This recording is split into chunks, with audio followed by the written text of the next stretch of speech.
Исәнмесез минем кадерле нәни дусларым. Барыгыз да әкият тыңларга җыелдыгызмы? Бик әйбәт булган. Бүген мин сезгә намуслы зирәк карт һәм аның саран алдакчы күршесе турында бер әкият сөйләп китмәкче булам.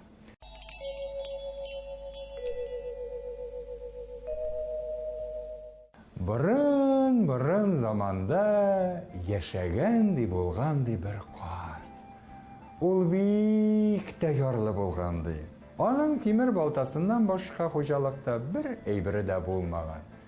Менә шул тимер балтасы белән ул көн дә урманга бара, аның күп итеп утын кисә, шул утынның бер өлешен базарда сата, бер өлешен кышлыкка калдыра, ә саткан акчасына икмәк, азык-төлек ала.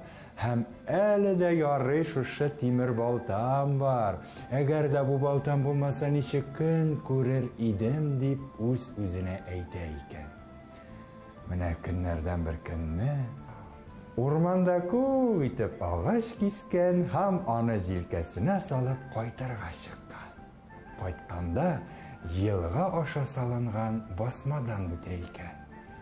Менә шул басманың уртасына җитүгә бик көчле җил чыкканда басманы селкетә башлаган. Шул вакыт аның аркасындагы утыннары коелган, балтасы суга төшеп киткән.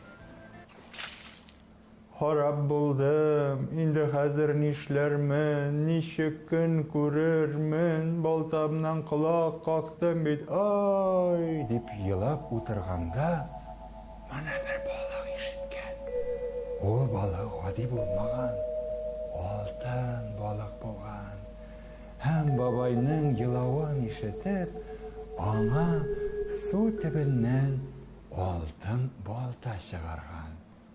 Карт балтаны тотып та карамаган. Ай, бик матур балта да шул, тик кызганычка каршы минеке түгел дигән. Шуннан соң алтын балык моңа икенче балта чыгарган. Ә бу балта көмеш икән. Тагы бабай әлеге балтага карап, ай, балтаң бик матур, ләкин бердә минеке түгел шул бу дигән. Шуннан инде балык су төбеннән тимер балта чыгарган. Әлеге балтаны күрүгә, ай, бу бит минем балтам дип бабай шатлыгыннан кычкырып җибәргән. Балык әлеге картка карап әйткән: "Син бик гадел карт икән. Шуңа күрә мин сиңа рәхмәт йөзеннән менә бу балталарның өчесен дә бүләк итәм" дигән. Бабай инде алтын, көмеш һәм үзенең тимер балтасын алып авылга кайтып киткән. Авылга кайткач, әлеге балталарга ничек ия булганын түкми-чәчми кешеләргә сөйләп биргән. Картның әлеге сөйләгәнен әкият башында әйтеп киттем бит әле. Алдакчы һәм саран күршесе ишетеп алган. Шундук үзенең иске күгәре беткән бер тимер балтасын сарайыннан табып алган да, урманга чапкан. Урманнан 2-3 ботак кисеп алган да, басмага җигереп кергән. Басмага җигереп кергән дә, үзенең күгәргән балтасын суга ташлаган да, "Ай, балтам төшеп китте! Ай, балтасыз калдым!" дип зур авызын җәеп кычкырып җылаган булып утыра башлаган.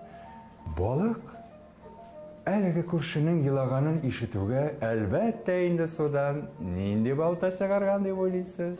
Алтын балта чыгарган да аңа күрсәтеп, "Менә бу синең балтаң түгелме?" дип сораган. Моны күрүгә күршесе, "Ай, бу минем балта, бир" дип кулын сузу булган. Алтын балык балтаны алып кире суга төшеп киткән.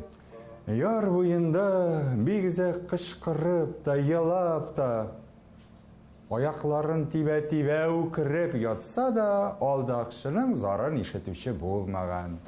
Шулай иттереп әлеге саран күрше алтын балтадан гына түгел, үзенең тимер балтасыннан да колак каккан ди. Алдашырга, ялганларга ярамаган инде, аңлагансыздыр минем кадерле дусларым. Алдым дигән үзе алданыр ди татар халык мәкале. Бер тапкыр ялганлап та, икенчесендә дөрес сүз әйткәндә дә ышанмаулары мөмкин.